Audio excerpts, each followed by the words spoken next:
Mystery House.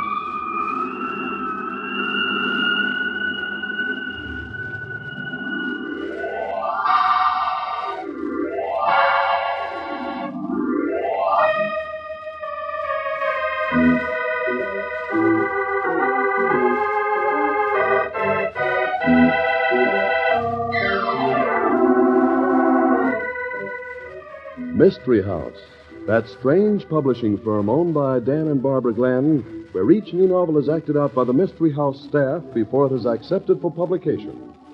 Mystery House.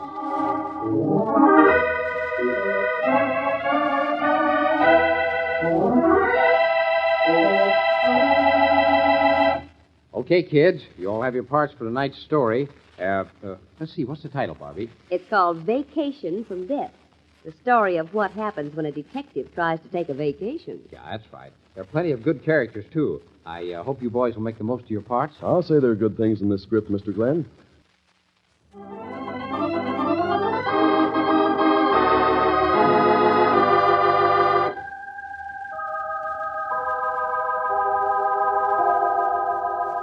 Okay, places, everybody. Set the scene, will you, Tom?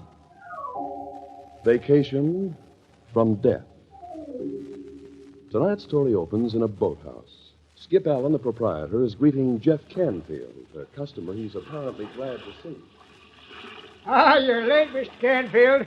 Mr. McCrae's been getting impatient. Yeah, well, let him get impatient, Skip. John McCrae's going to have to slow down plenty if he's going to keep with me. It sounds like sense to me, Mr. Canfield. Most of you city folks do everything too fast. That's why you all die so young. Why, I figured I was just a stripling when I was your age. Yeah. Well, Skip, nobody will ever convict you of speeding, will they? Where's the boat? right off here. There you go. McCrae's got the sweetest little houseboat on the river. You and him are in for the finest vacation you ever had. Nothing on the river to bother you. Not even a policeman. Good. Well, I'll see you, Skip. Yeah. Better not keep McCrae waiting. Yeah, so long, Mr. Canfield. Yeah. Hello? Yeah? Who?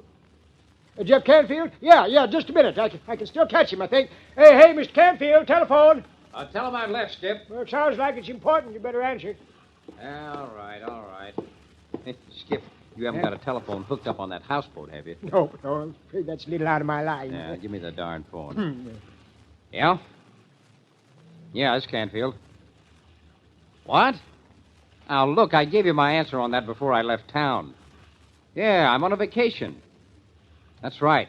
No more murders. Well, there are plenty of other good detectives around. Try one of them. Flamand, for instance. Oh, I'm sorry. It's still no. I'm on a vacation.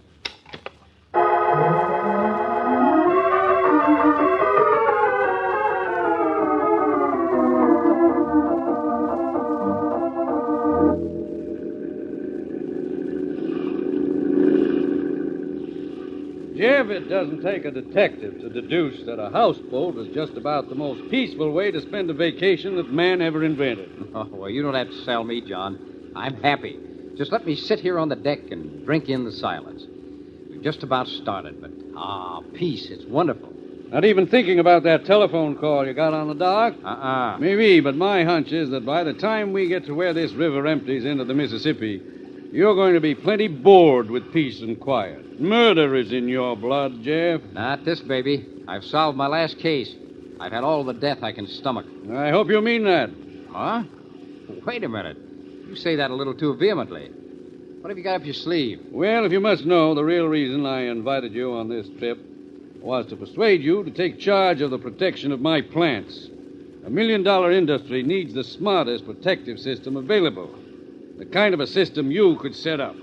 John, I might have known you had an angle when you pitched up this vacation idea. Jeff, when a man gets to my time in life, he begins to think about an heir. Well, don't blame me because you're not married, John. What's that got to do with... The whole business ties together, Jeff. Whole business? Yes. You and I on a vacation together. My offer to make you chief of my protective system and my desire for an heir. Well, I don't get it. That's what I like about you. It wouldn't occur to you. What wouldn't occur to me? The fact that I want you to inherit the control of my business. What? Exactly. I'm an egocentric old man, Jeff. I want my plants to go on after I'm dead, just as they have. But that's going to take a smart man. Well, the woods are full of smart young men. Not smart enough? You want me to come into your business now and then be ready to take over when you cash in your chips, huh? Exactly. Why not? Well, that's a spot for a relative, not for a private dick like me. No, Jeff, relatives are out. Haven't got any close ones anyway. But the important thing is, I've made up my mind about you. I may as well say I don't change once my mind's made up, no matter what the odds against me. What'll you bet? What do you mean? Well, I've got a hunch that you will change. Hey, now, don't tell me we're going to have to work on this trip. What's the matter with the motor? I don't like that sound either. Can't be much wrong with it, though. I had old Skip Allen overhaul the whole boat before we shoved off. Well, I don't know anything about motors, but my guess is that we're in for trouble. Well, maybe we ought to pull into that lagoon up there and take a look. I hope you know how to monkey with motors, because I'm not going to budge from this deck chair. I came on this ride for a vacation. No, Jeff. Well, here's your lagoon. Here's a guy who looks like he knows all about motors. See the guy sleeping in the rowboat over there? Oh! You in the rowboat! Dead to the world. Get this boxcar in close to him. Maybe he'll hear you. Can't get too much closer. Don't know how deep this lagoon is. Well, you're coming up on him now. Hey! Hey, wake up, you! Hey! He's really sleeping. Look at him. Look at that sunburn. He's been out here for more than a little while. Hey! Wake up! He's got the right attitude. Doesn't give a darn for anything. Go on, wake him up, John. Not going to budge, huh, Jeff? Oh, no, not me. I am as comfortable as he is. Well, I'll have to go over the side then. Give me a hand here. Yeah. I'll go down the rope ladder. Well, pretty frisky for an old man, John. Hey, Jeff! Huh? What's the matter? Can't you wake him? Jeff, this man isn't asleep. He's dead.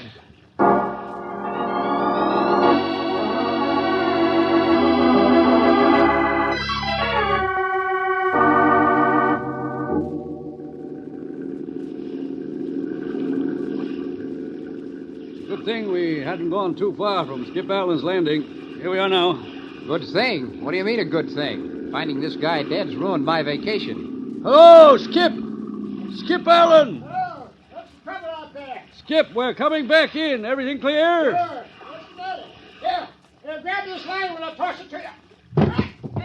Here, good throw, Skip. Yeah. Pull us in, will you? What's up, Mr. McRae? Found a dead man, Skip, in that lagoon just around the bend. Looks like he rented one of your boats. A dead man? In my boat? Oh, you can't be serious. I'll help us get the body ashore, will you, Skip? All right, Jeff. I've got his feet. All right, now. Easy does it. Well, you're fooling, were you? Here, I got it. Let's bring him into the boathouse. Yeah, okay. Yeah. How about right here, huh? Right here, all right. Okay. I want to take another look at him before we call in the coroner. There doesn't seem to be a mark on him. Suppose he had a heart attack? Well, could be. But I got one of those pesky hunches that... Yeah? What do you mean, Mr. Canfield? I told you, Jeff, you've got murder in your blood. If you really want a vacation. Yeah, I know. It's just my suspicious nature. Only... Skip, how many times have you heard of a man dying alone on the water from a heart attack? Well, never heard of that, Mr. Canfield. Now, you see, Skip's been on the river 50 years. Haven't you, Skip? Oh, more than that. Never been off the river all my life. I still say, Jeff, you love murder. You make it up, even where it isn't. Here, roll him over. Let me take a look at him. You ought to remember his face, Skip. Probably one of the summer cottages around your place. No. Never laid eyes on him before. Anybody working for you, Skip? I mean, anybody who might have rented this man one of your boats? No, I'm here by myself. Never leave the place, even sleep here. And I know I ain't seen this guy before. But the boat had your mark on it, unmistakably. That's right. Blue letters, S.A., and a number 38. 38? Well, that ain't right. 38's still here, tied up to the dock. You sure of that, Skip? There wasn't any question about that number, was there, John? I thought it said 38. Why worry about it? You still haven't any reason to think the man was murdered. I say forget it. Let's get back to our houseboat cruise. Skip can turn the body over. We're in it now, John. Might as well stick around and answer the coroner's questions, whether it's murder or not. Hiya, Skip. Oh. What you doing? Oh, hello, Tubby. This is Tubby Wilkins, just one of the young loafers around here. Hey, what do you get off calling me a loafer, Skipper? Why, you never did a day's work, did you? Here you are, over 20 years I old. get you by, know- don't I? More money than you. Yeah. Hey, what's this? A stiff. You ever see this man before, Tubby? Take a good look at him. You know him? No. I mean, yeah, I seen him. Where did you see him? Well, it was. Well, why don't you ask Skipper? He knows him. What? He must know him. The guy rented one of Skip's boats Yeah, when was this? What are you talking about, Tubby? early this morning. I was out in my own boat, and I saw this guy come and talk to Skipper. Then I seen him take one of Skip's boats. Why, that ain't true. What were you doing out then? Fishing? Well, yeah. Yeah, I was fishing. I never seen you with so much as a string in a bent safety pin. What? Fishing. Why didn't you tell him what you was really doing on the river? Now, wait a minute, Skip. What's this all about? Stubby. See what he tells you. He never went fishing in his life, but he spends every night on the river. You shut up. He's a runner. Goes down every night and brings up stolen goods, which he delivers to a fence. What's that got to do with this dead man? Nothing. Nothing, see? I don't know, but I do know he's lying in his teeth when he says I rented a boat to this guy. Never mind, Skip, never mind. Yeah. What about it, Tubby? You still haven't told us who this guy is. You didn't ask me. Now, look, don't get smart. Hmm. If you know who he is, tell us and quick. Well, all I know is I seen him drive up with some woman and stop at the Porter Cottage last night. Then this morning I seen him in the boat. Well, what's this Porter Cottage? It's one they rent. And people come and stay for a week or so. Where is it? Right down here, about 500 yards. Well, let's go down and see the woman. No, I seen her drive away. You won't find her at the cottage. Well, maybe not, but I'll find something. Something that'll lead me to the answer. The answer to a murder.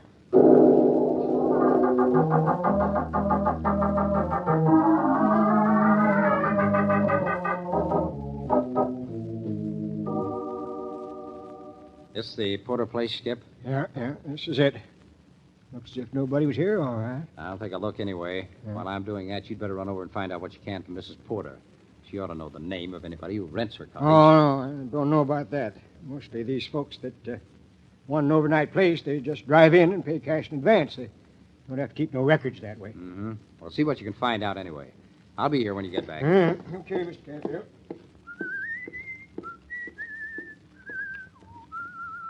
A great way to spend a vacation.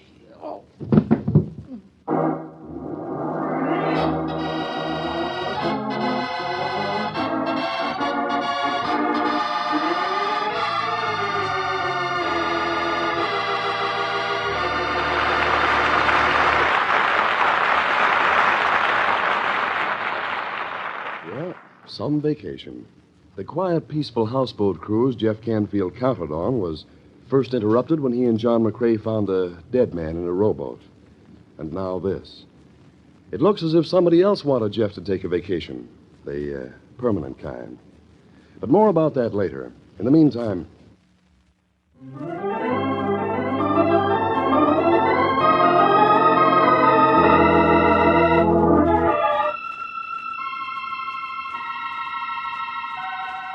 And now, Act Two of Vacation from Death. Detective Jeff Canfield, declaring it was all through with murder, started off on a vacation cruise with his millionaire friend John McCrae, only to find a man lying dead in a rowboat. Trying to identify the dead man, Jeff has been knocked out. As he comes to, he finds Skip Allen shaking him. Here, Mr. Canfield. Okay. Oh, who slugged me? Hey. It's me, Mr. Canfield. Huh? Oh, hello, Skip. Yeah. Oh, my head. Oh, that was some buster I got laid out. Oh, well, yeah, are you all right? Yeah, I'll live, I guess, but Who hit you? that's what I'm going to find out. Here, let me help you up. Oh, wait a minute. Who's that?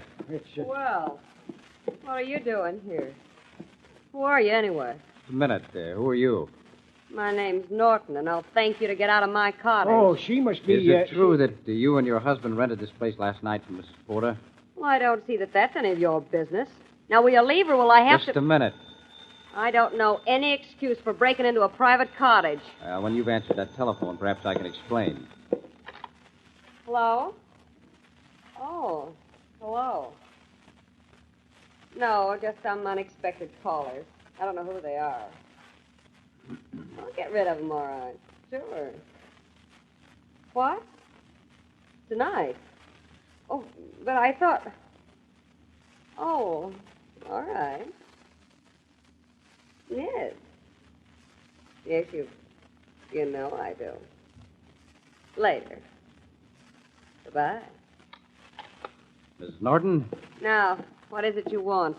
do you know where your husband is now? Why, fishing. Went out early this morning. My name's Canfield, Mrs. Norton. I'm a detective. There's a possibility that the man we found... The man you found. Yeah. I want you to come with me, Mrs. Norton. The man we think is your husband is... You mean he's dead? Jerry's dead? No. No, it can't be Jerry. In my boathouse, ma'am. Will you come with me, Mrs. Norton? Oh. Catch her. Catch her.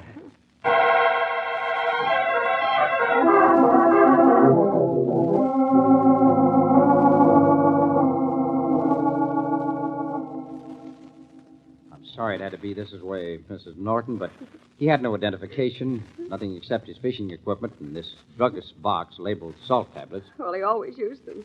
He'd got him so. Isn't a mark on him except that intense sunburn. Well, it must have been his heart. He complained about it, but I never thought it was serious. He had a bad heart? Yes, he always complained. Complained about your affairs with other men? What do you mean? You Can't can't... eavesdrop? I'm sorry, Mrs. Norton. You made it impossible for me not to overhear what you said on the telephone. Who were you talking to? We know your husband was dead then. That's none of your business. Perhaps not. But when a man's murdered, a lot of unimportant things become the business of a detective. Now, who... I don't have to answer your questions. No? Well, maybe you refuse to answer because you know too much about the murder of your husband. He wasn't murdered. You have no business... He died under mysterious circumstances. And until that mystery is cleared up, it's the business of a detective to investigate. Are you going to tell me, or... I'll tell you nothing. Oh, what? Irene, run! Get out of here while I get him down there. Oh, let go of my arm. I'll break your arm, Tubby. Oh, okay. Okay, you win. All right. Now, no funny business. You've got a lot of questions to answer.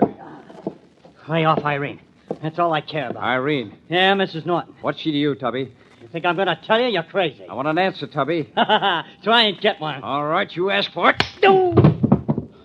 Now, do you want some more? No. I'll talk. All right. Now, what do you know about Irene Norton? I don't know nothing. I just know her, that's all. You knew her well enough to call her Irene. Well, I knew her husband. Down on the dock, you told me you didn't know him, that you just saw him once. Oh, sure. I was afraid you might try to pin it on me. Pin what on you? I didn't ask you to do anything except identify a dead man. Now, you know more than you're admitting. Now, come on, out with it. All I know is he was the guy that gave me my dough. Yeah? You know more than you're telling, Tubby. And if you aren't guilty of Jerry Norton's murder, you better talk and talk fast. Because if you don't talk now, I'm afraid the murderer will see to it that you don't talk at all.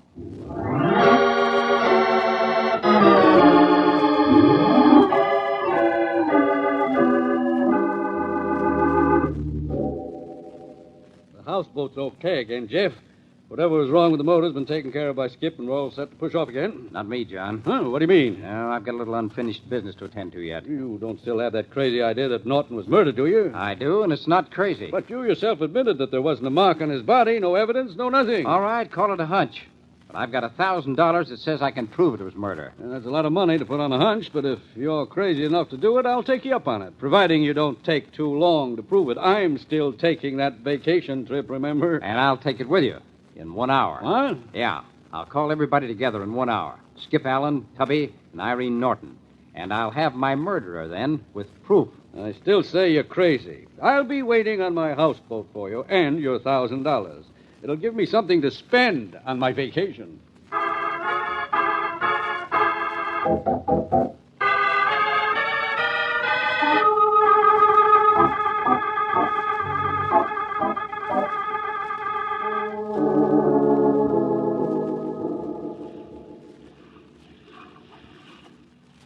Canfield? Yeah, over on the dock, Skip. Yeah.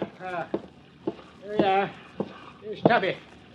I had to threaten him with a gun, the young skunk. What do you want with me? Yeah. I told you I didn't do nothing. Never mind, Tubby, never mind. You see why I want you. Where's the woman? Hasn't Mrs. Norton showed up yet? No, not yet. But you said everybody was to meet here at 10 o'clock. It's past that already. Yeah, I know, Skip. Maybe she isn't going to show up. Well, I ain't going to stay here either, see? You can't make me. Quiet, Tubby. We're going to find out who murdered Jerry Norton. Now, you wouldn't want to miss that, would you? I don't know nothing about it. I ain't going to hang around and get framed or something. Got a guilty conscience, Tubby? Now, listen, you... Oh, what are you going to do, Mr. Canfield? Ah, chassez la femme, as the Huh? French say, Skipper. What's that? We're going to find the woman in this case. You got a motorboat ready to go? Oh, yeah, sure, right here. But why... Get the motor started, Skip. We're following Mrs. Norton. Following? I thought that... Earlier tonight, I saw her take off in a motorboat. In the dark? Well, where would she be going in the dark? Well, my hunch is that she's meeting somebody. Somebody who may know something about the murder of her husband. Get in the boat, Tubby. Why don't you leave Irene alone? What do you think Get in. Okay. All right. All ready, Miss Canfield? Ready. Shove off, Skip. Okay.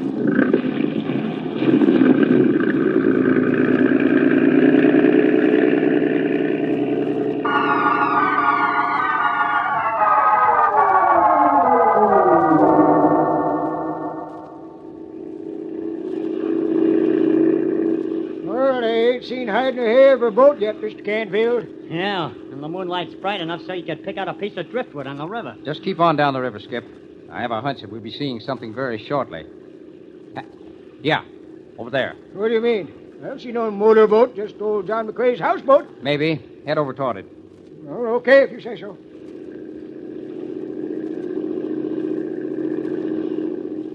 You better shut off the motor, Skip. Yeah? We're getting close enough so they can hear it. Yeah, but what do you... Cut it. All right, quiet now. Hey, look. Jumping tadpoles. It's Mrs. Norton's motorboat. Yeah, tied to the stern of the houseboat. Uh-huh. Irene Norton didn't show up for our rendezvous because she had a little date to meet John McCrae out here. I'll head us right for the stern, Skip. Yeah? I want to drift right up alongside the houseboat. Uh-huh. You aiming to board her? Right. And be ready for anything when we do. I'll take the lead. I'll have my gun handy. Easy. All right, ready now. Let's go. Skip, you go last. With Tubby in between us. Okay, Mr. Canfield. Easy. Okay, Skip? Yeah, that does it. What now? Do we just walk in and say, surprise? Shut up, Tubby. Shut up. You'll find out soon enough. They should be in the cabin right near the stern here. Should never have come out here. I told you to stay put until... Until I get picked up by that Dick. Ha! I wasn't born yesterday, John. I know you were baiting it. I'm going to rush him. Now lay low. There may be some shooting. Now! All right. Don't try reaching for that gun again, John. Next time I won't aim for your arm. You'll pay for this. Oh, no. I think the state will be glad to give you first aid for your wounds. The state. Yeah, Skip. My friend, John McCrae, is Norton's murderer. That's ridiculous. I had Okay, nothing but... try to run out on me, will you? Sure, he's the murderer. He murdered my husband. I had nothing to do with it. Thank you, Mrs. Norton, but I knew that all along. But you tried to hang it on me and her. No, Tubby, you're wrong. I knew you had something to do with it, but I knew you were too dumb to figure it out for yourself. What? Yeah. You gave Jerry Norton the boat he had, didn't you? Well, sure. Mr. McCrae said Norton was a friend of his. He gave me $50. Uh-huh. And you also gave Norton the salt tablets? McCrae said they were from Irene. Said Norton always used them. Well, apparently he did use salt tablets. However, these tablets were poison. Poison. That's right. When I picked up the box Norton had in his pocket, my finger touched the powder which had shaken off the tablets. And my sense of taste did the rest. All I had to do was discover who'd bought salt tablets, and I was reasonably sure who'd poisoned your husband. It turns out that my good friend, John McCrae... This is asinine. You can't You prove... gave yourself away when you started shooting, John. Well, what about the woman? Well, Skip, McCrae's been having an affair with Irene Norton for quite a while. When Jerry Norton began to get in the way, McCrae figured that he could eliminate Jerry and have Irene to himself. And he would have succeeded, too. Yeah, but it was McCrae that found Norton. Sure. He figured if I was with him when we found Norton apparently dead from sunstroke, there wouldn't be any investigation. He knew that Norton complained about his heart, so he knew he wouldn't arouse Irene's suspicions. Well. But he made one mistake. Yeah? What? Sounds pretty foolproof to me. He thought a detective could take a vacation. He should have known you can't take a vacation from death.